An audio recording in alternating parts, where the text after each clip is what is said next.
Now, as far as agriculture is concerned, I've said a bit of this, that land was free land, free meaning that there was no ownership of land until the British came. The British in frontier and Balochistan allowed the tribe to operate that land. Within the land and within the tribe could decide. But then these two provinces were never administrative units of the British. So the relationship, they didn't want to ruffle them. So they just let them go. Also, they were not agricultural areas. They weren't even interested in them economically. They were interested in those two provinces for political control, for power, but not because there was an economic need. The economic need was in Punjab and in Sindh. So they gave, as I said, the Jagirs in Sindh and the Zamindars in Punjab. Punjab land was actually settled under various schemes. The first was that they literally went and they said, okay, whoever's the head of the peer, etc., we give you this land, and that's fine. In other areas like Attak, etc., where it wasn't so clear, literally this Alayar's family got their land by tum घोड़ा दौड़ाओ, जब वो घोड़ा रुक जाए, वो क्या गिर जाए, वहाँ तुम्हारी ज़मीन खत्म हो जाती. That's how it was given. So the horses went. You had to go circular and keep, widening the circle. And when your horse dropped or got exhausted, that was the end of your territory. So it was done it's a joke the way it was done. But the second scheme was under this. In the second scheme, they created the landlord. They actually picked people from the Riyasat, in the sense of slightly upper class people, Safed Posh people, and they said, you go and you farm this land that we're giving you. And we'll also give you tenants, etc. And this is the Tivanas, the Noons. The Hayats, incidentally, come into the Ghoda scheme.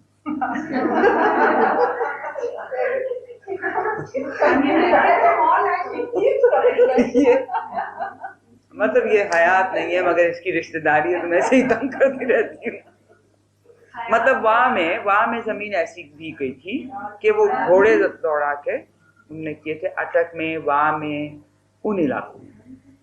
ये जो when they opened up new territories and they sent out people, their chosen few, to set up and said, we'll give you this zameen and we'll give you people and you farm, and as long as you grow the things we want you to grow and you become our local representative there. These are the Tivanas, the Noons, these very famous, these families that say हम तो पता नहीं कहाँ से हैं और हाँ कहते हैं, but they're all creations in the last 100 years and by the British. हाँ, गोरों की तोहफे. Then they opened up, they made the canals and they opened up new territory. They broke ground. वो canals को उन्होंने, the rivers they linked by canals, ताकि वो जो बीच में जगह आती है, they could farm that, and again they sent people out and gave plots of land. And in that they also gave it to smaller holdings, to ex-army personnel, etc. So this is also not a new policy of not giving it to the army. The Punjab had given them a lot of soldiers, and those soldiers were given these new lands. So as I said earlier, this had two factors in it, which was one, the fact that it was suddenly you introduce private property, but also that women are not inheriting it. In that one stroke, you have also pushed women out of the system. Women are now working for men who in turn are working for the landlord. Whereas before, the two of them are working together in the community.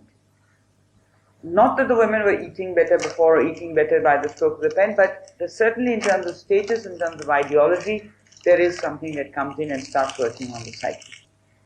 The other thing the British did was that they introduced, as we've been talking about, monocrops and cash crops. Not exactly the same thing. Monocrop only means one cropping pattern, one crop. Cash crops means that crops that you sell for cash. Primarily cotton in this part of Pakistan. And this, as I said earlier, that even in the Punjab, it led to 3 major famines in the last century. They're called the Punjab famines, but there are 3 actually to call it, and immense famines. Because there wasn't enough food, and now you had these landlords who were producing cotton, and the cotton was going to Manchester. So you didn't have enough food. And this led to land being sold. You know, people were, even some of the landlords couldn't sustain this type of famine because whatever, they were, and the smaller peasant proprietors, etc., started selling their land because they couldn't live. But this was dangerous. The British didn't want agriculturalists getting out of agriculture because agriculture was who would produce this raw material. So they passed something called the Land Alienation Act, and the Land Alienation Act was that no non-agriculturalist could own agricultural land. So if you were indebted to a money lender, the money lender couldn't take over the land. Now it's often taken as how good the British were that they passed this Land Alienation Act. Land Alienation Act. This act is normally interpreted as कितना मतलब इंसानियत थी उन लोगों में कि they didn't, they passed this law to prevent this from money lender from taking over the land. They were not interested in whether the money lender didn't know how to farm. Money lender couldn't produce the cotton. They were interested in the cotton. There is an element, they couldn't have the whole peasantry dying out. Who would produce the cotton anyway? So the 2 things are going side by side. In fact, in East Pakistan, they weren't at this time because the Tenancy Act had been passed. But what was happening, essentially, if one looks at the agrarian structure, the feudal lords were in power. And in fact, I'll give you a direct quotation. There was this Bhit Shah of Multan, who was a member of the assembly, the big landlord, Fakhr Imam's chacha, who in the assembly, the moment the land reform or something came up, Doltana's government, Doltana brought it up himself in the assembly, and there's this dramatic moment when he took his pagodi and he threw it on the floor and said, "Ke, matlab hame beniqab kar diya," with even the suggestion of a land reform. And of course, they didn't sign it, and it was never passed. So there was no question, even if it was coming from some progressive circle within the government, that there should be. Doltana was chief minister at this time, but there was no way that this power structure was going to allow a land reform. But the issue was not whether there should be a land reform. Doltana's was more of a, we've promised, Muslim League, that sort of thing. There was no other pressure from the state to do it. And there was peasant pressure, and the Land Tenancy Act was passed under that pressure, which gave rights to the tenants, hereditary rights to the tenants for that land. They couldn't be displaced. I mean, that was the only thing in the Tenancy Act. It made 2 categories of tenants, occupancy tenants and tenants at will. Occupancy tenants you couldn't remove, tenants at will you could remove, but at least for the first time there was some legal recognition of tenants. But the main thing that was happening was, and I'll take you back to industry, is that the surplus was not being accumulated to develop industry. And you had to develop industry. The industrialists who came here with their bits of money, etc., fine, they invested it here and there, but by and large, there was no surplus generation. There was no wealth being created, despite a few initiatives and these subsidies and whatever, it wasn't happening. Because the surplus had to come from the agricultural sector. That is the only thing. Your agrarian economy is the only thing that's happening, that is there. And that surplus has to come, therefore. So the land reform of Ayub Khan was to kick the landlords into producing this surplus. It was not, I mean, Ayub Khan called it the Magna Carta of peasant rights. There was nothing for peasant rights in that. It was purely to move agriculture into producing that surplus for the market.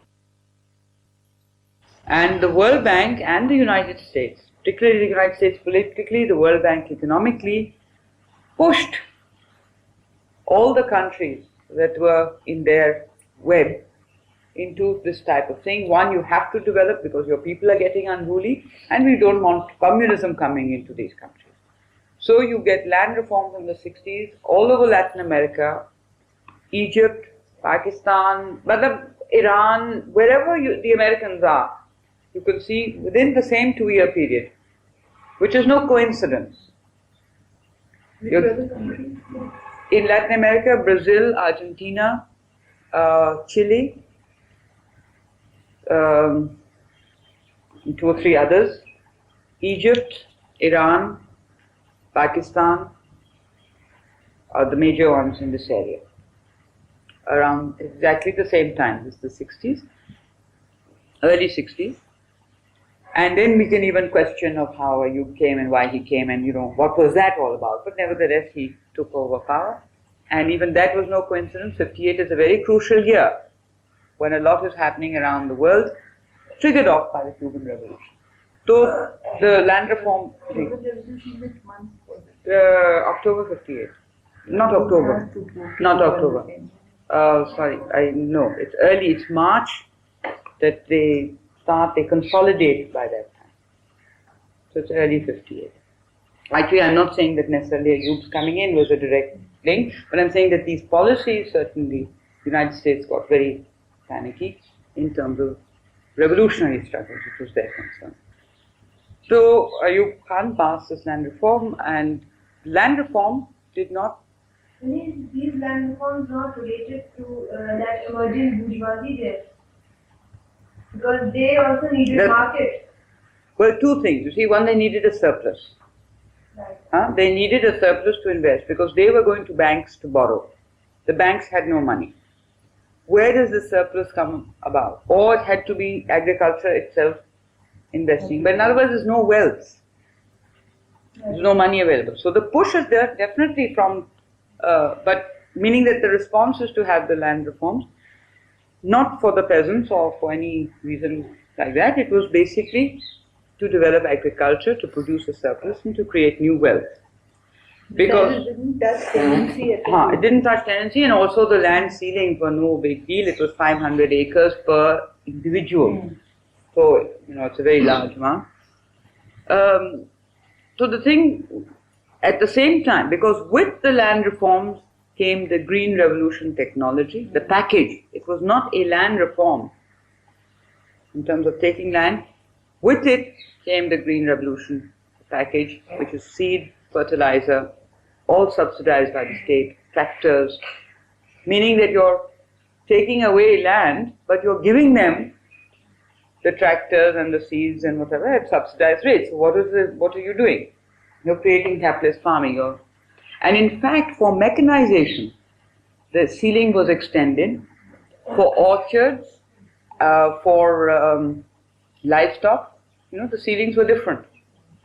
If you were in this type of farming, you were given more.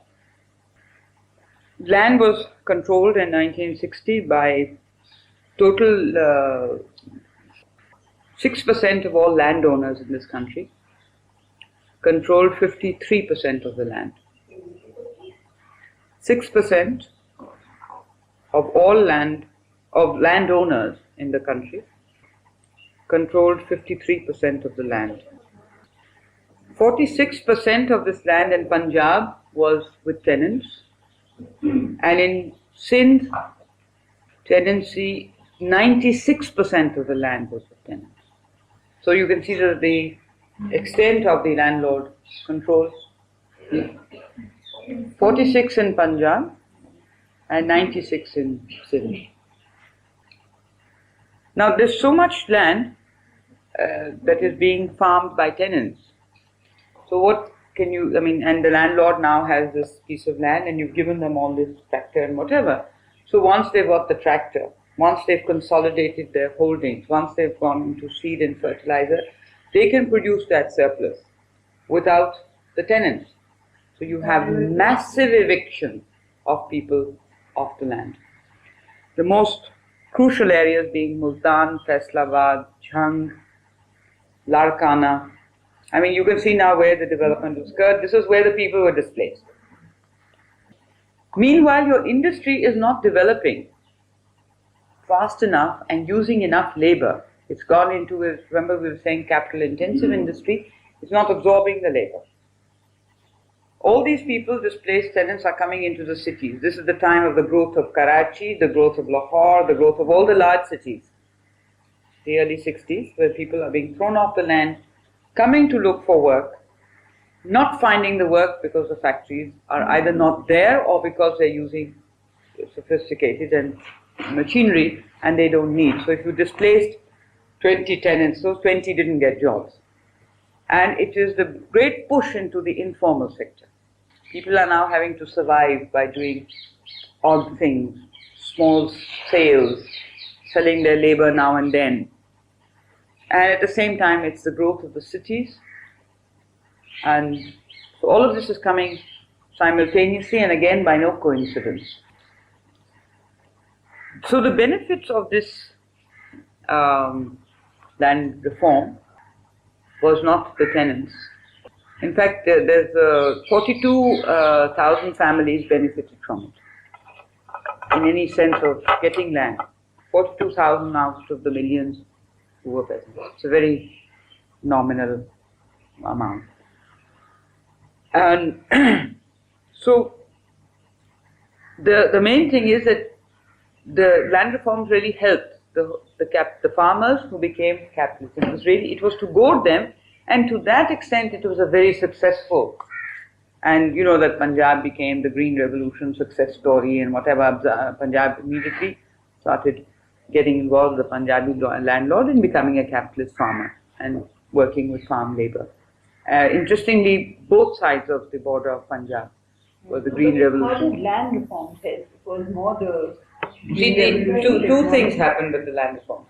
One, because the threat of land, and some land is taken away, but the threat of that made them, and when you weren't allowed to keep Banjar Zabeen anymore.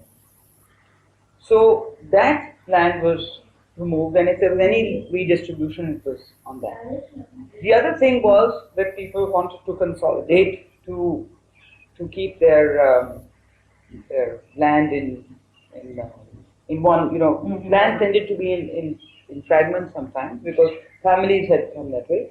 So there was a drive at consolidation. That was also because you can't use a tractor if you have just a plot here and a plot there. For your whole mechanization, you need to consolidate it.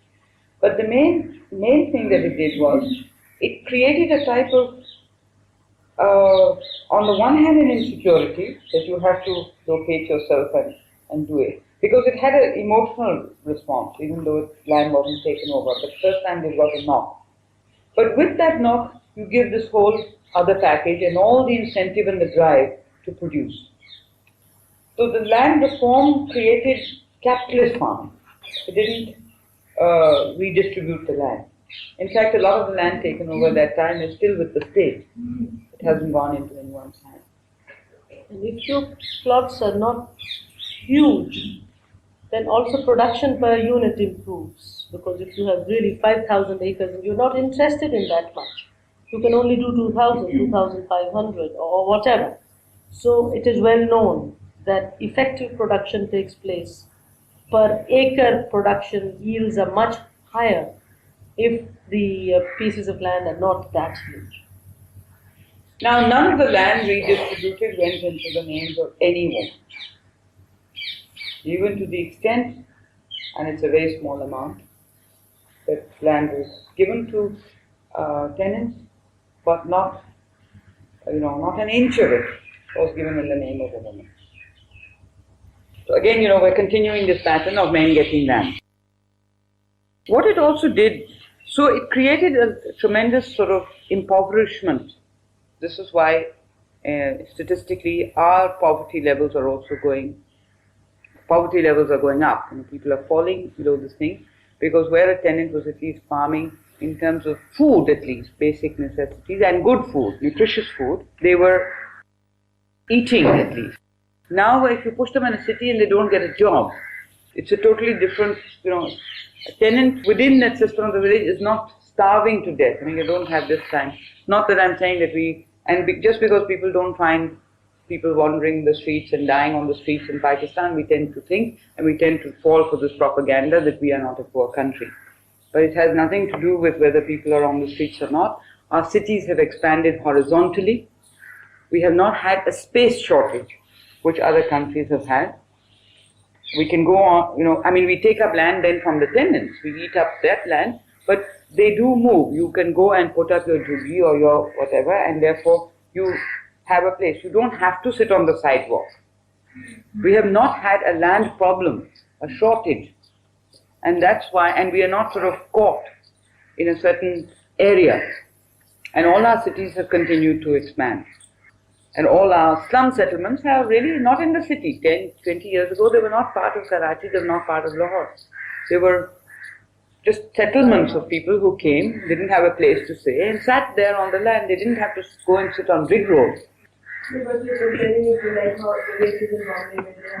You see, in Bombay, for instance, they're tied. You can't do anything. It's locked, it's landlocked. There's nowhere to go. You can't expand. Well, Delhi is expanding tremendously, but Delhi also has a problem. The cities are getting too close and you run into the next district and whatever. Calcutta, I don't know. Calcutta is sinking. There is no place to There's no land to go on. It's a problem. So where you have a city that has land around it, Karachi has nothing around it really, you can keep expanding the city. Lahore similar. Taken up so much of the railway land. You see all along the railway land. Railway land, they'll take up, villages become part of the city then.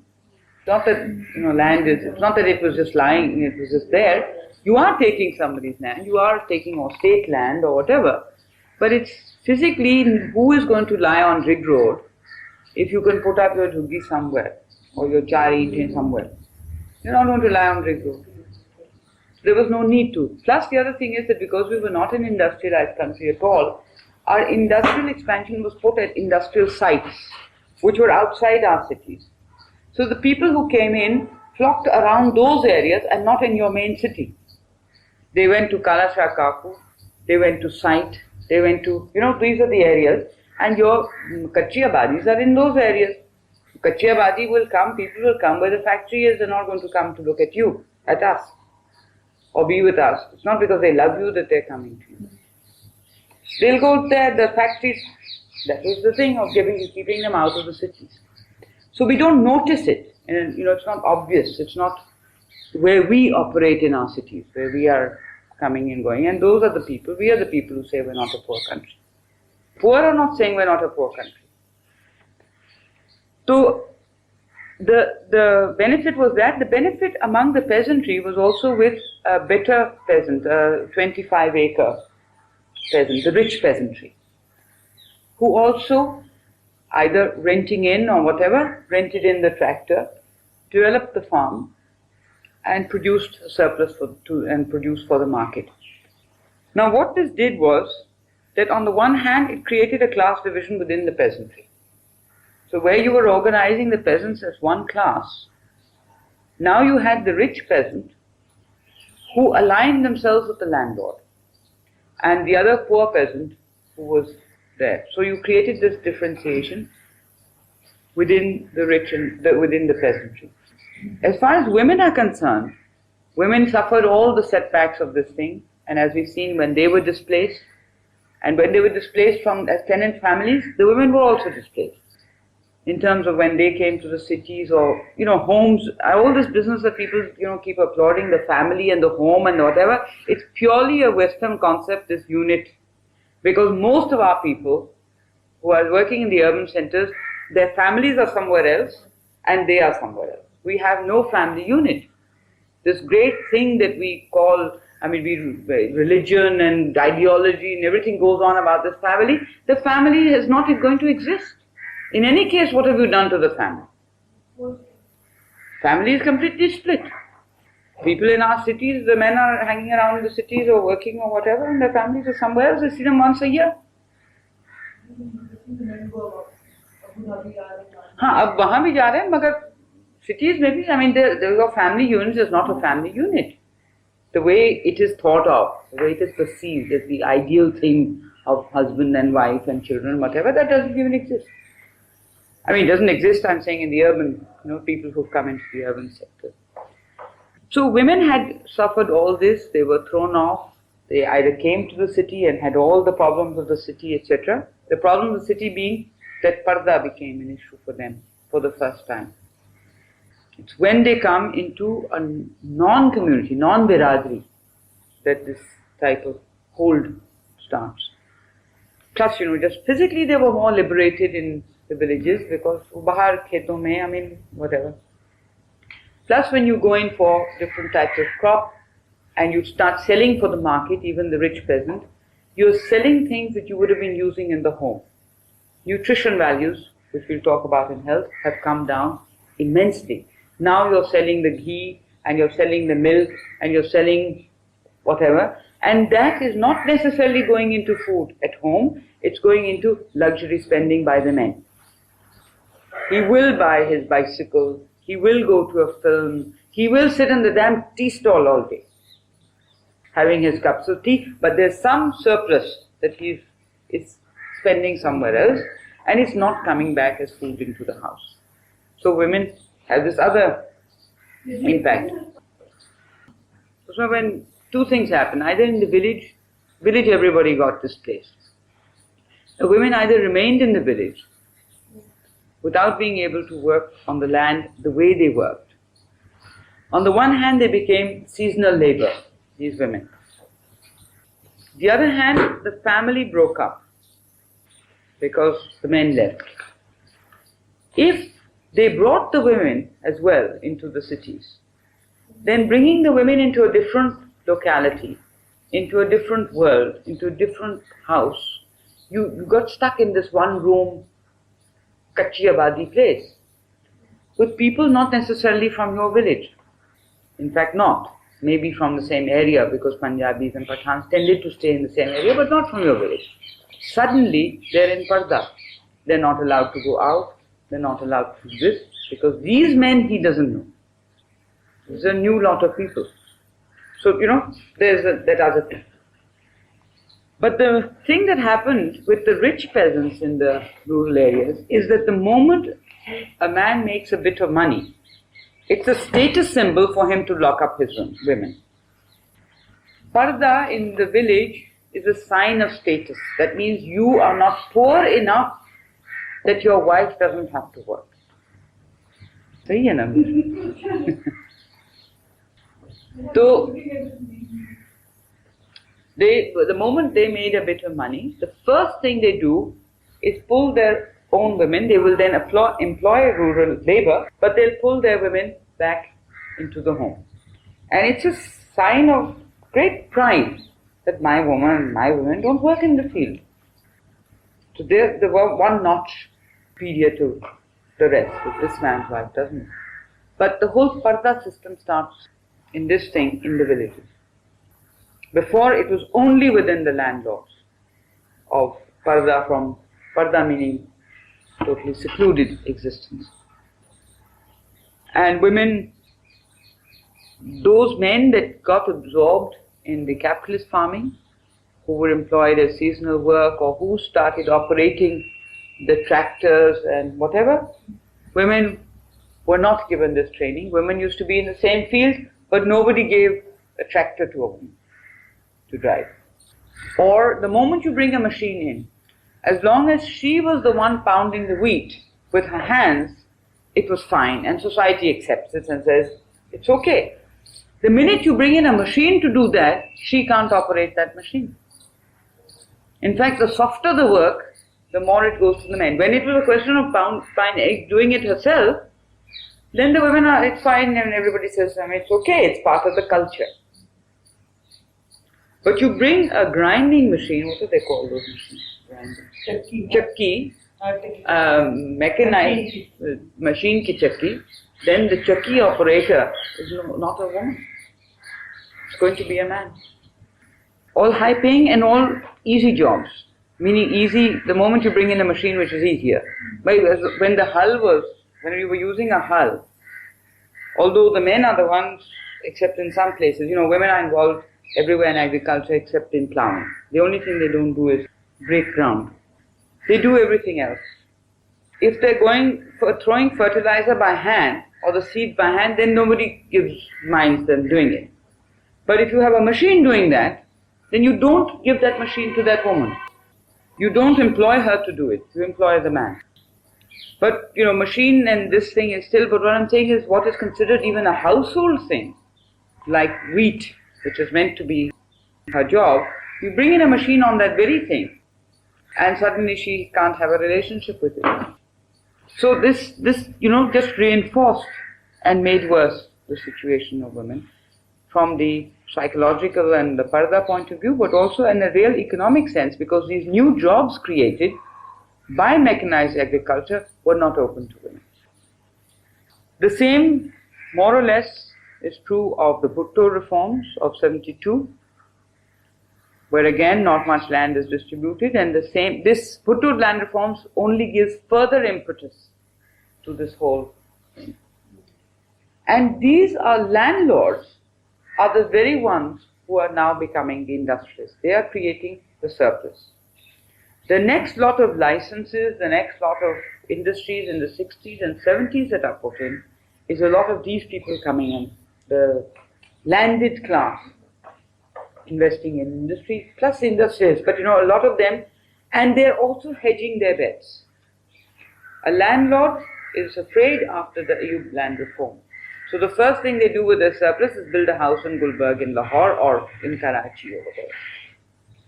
That's the first investment they make in property in the city. Also to educate their sons in Edgerton College and all that. The next money that they make, they go into industry. They are actually then investing in industry, not investing that same amount in land to produce even more. They're keeping that at some level. They're not becoming sort of American agricultural enterprises. They're hedging their bets. कि वो वहाँ कुछ होगा तो we'll be safe there, वहाँ कुछ होगा we'll be safe there. And that's when the whole trend starts of marrying into the bureaucracy and sons of CSPs, and they're hedging their bets all around. Within the class, but saying that, whoever comes to power, quite rightly, we will be fine. Today, the situation is that we have a land reform in reverse under Ziaul Haq, in the sense that under the present plan and in the next plan, the concentration now is moving from just agricultural surplus production to agro-business. Not in a traditional sense of them taking over more and more and more land and setting up an industry, but basing it on peasant farming. So one, you just don't displace peasants because you want to keep that market also. Secondly, you don't want to create political instability which happened to Ayub Khan. By creating that social problem, he got toppled. So you don't want to do that. This is all World Bank thinking. This is not any great tribute to Ziaul Haq. This is a plan made in Washington by the World Bank and the United States of America that in Latin America we went in for plantation farming. This is what has happened in Latin America. Now you don't displace the peasant. You keep a peasant even viable so that they are a constant market for you. You increase your own market of the goods, and at the same time you don't have to invest so much because you're just extracting from the peasant. So all milk production in Pakistan in the last few years is based on peasant farming owned by industrialists. They go out, instead of taking over the land and producing their own milk, they buy up the milk from the peasants, give them all their, look after their animals and injections and all this business. They do that because they want to get good milk. And the milk is then taken to the chilling centers and you get your milk packs and your whatever and your milk cows, and it's a major industry. And interestingly, There are, in Punjab, I think 7 or 8 milk things that have been set up. Babar Ali is one of the first who was the World Bank consultant for milk production in Pakistan. So he comes in before with milk pack before anyone. And the first 5 licenses, 3 go to the Ali family. So it's, this is the area in which they are. So this is, the process that is happening. On the other hand, landlords also are investing in industry, and now you have industry investing in agriculture. You're getting this two-way, and it's becoming even more solidified. The bias in our present plan is that we are losing money. We're going to lose money from the money that we've been living on is Middle East earnings, other than aid. The only 2 sources of real income has been aid and our foreign exchange earnings, but the foreign exchange earnings are falling. So what are we going to do? The planning is that we will sell agricultural produce to the Middle East. Now this is direct from the plan. Any of you interested should look at the present plan. They are so specific and they're saying it so clearly. What? We'll sell food to the Middle East, fruit, livestock, meat, milk, dairy products, whatever, and we'll now sell to the Middle East, and this is what we'll do. And I think all of you must have noticed the prices of fruit, etc., that have risen in the last few years because it's going to the Middle East. Now it's not possible to go and buy fruit the way people used to go and buy fruit. Jahan, ₹1 you could go and buy just a few years ago. For rupee itne kele utha kar le aaye. It's impossible now. Even vegetables. So all these things are going to the Middle East, and the policy is this: that we want the policy on the one hand of peasant farming and basing industry, agro-industry on them, and secondly that we encourage. Now, to encourage the farmer, the capitalist farmer, to go into this type of production, the incentives are no land ceiling.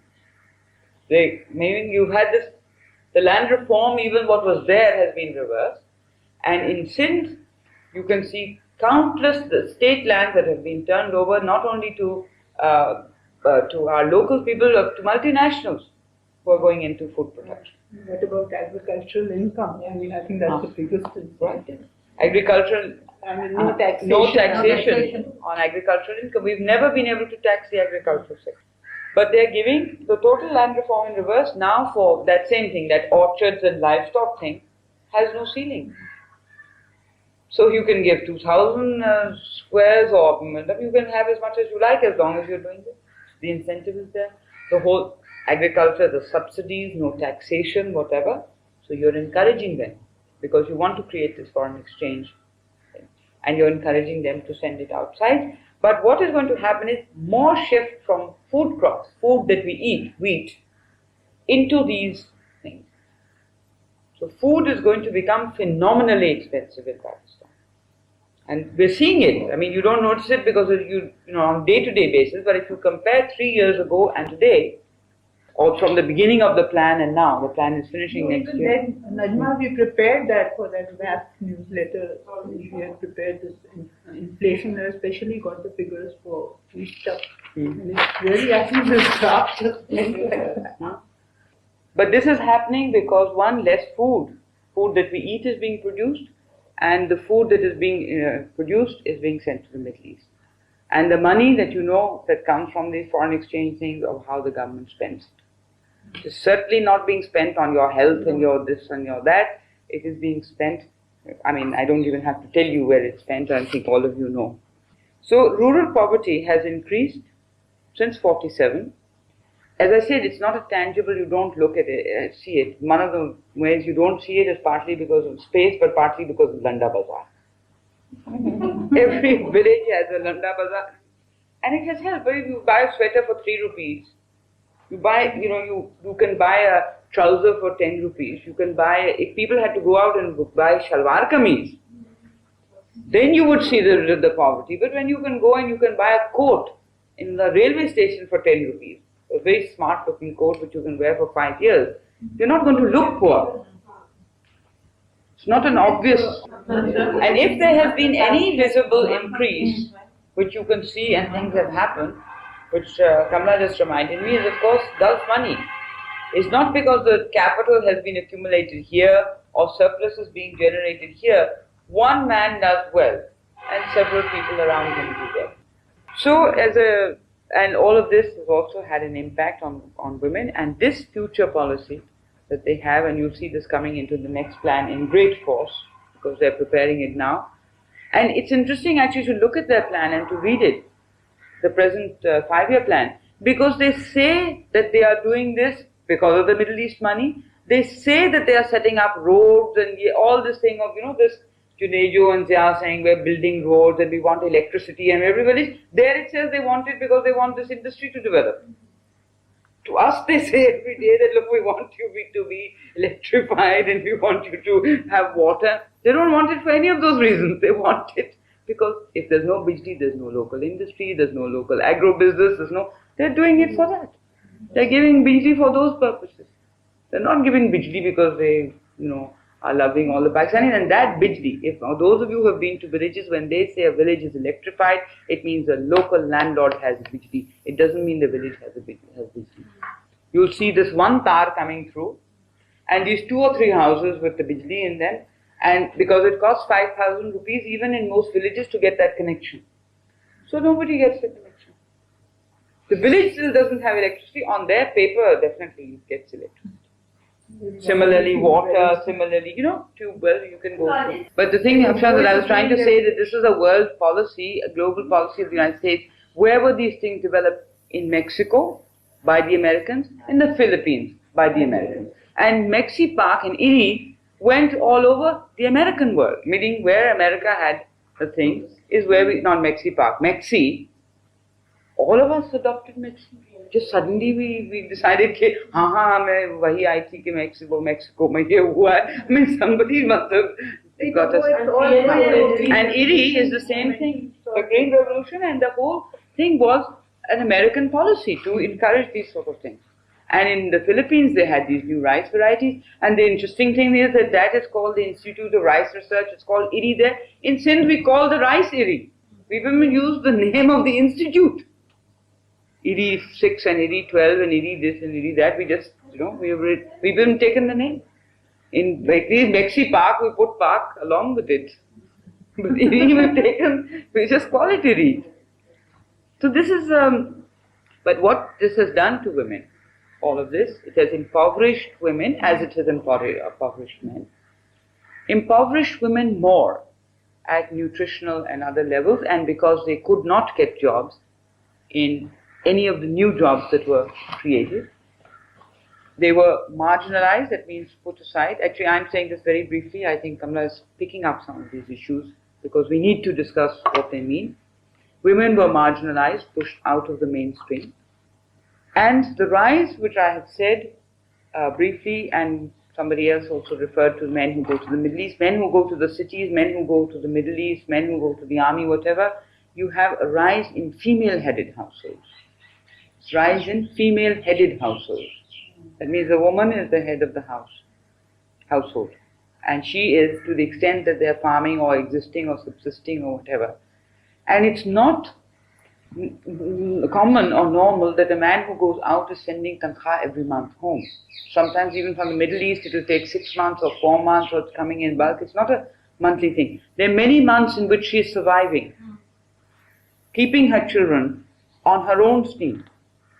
And normally that money that comes in is handled then by the brother-in-law or the father-in-law or whatever. It's not being handled, doesn't come into her hands. And you'll have many villages in Punjab where women are in between, they are having to function as a female, looking after the children, etc., because there's no money coming. So we have this rise also in female-headed households. So basically, the biggest, I think, these are all very real problems, but at an ideological level, that where what it has done is that where women were in mainstream agriculture, functioning there, they were visible. Their work was visible, their contribution was visible even to the man because they both went out together. Now you have made this visible working woman into an invisible worker. You have shunted her into piecework.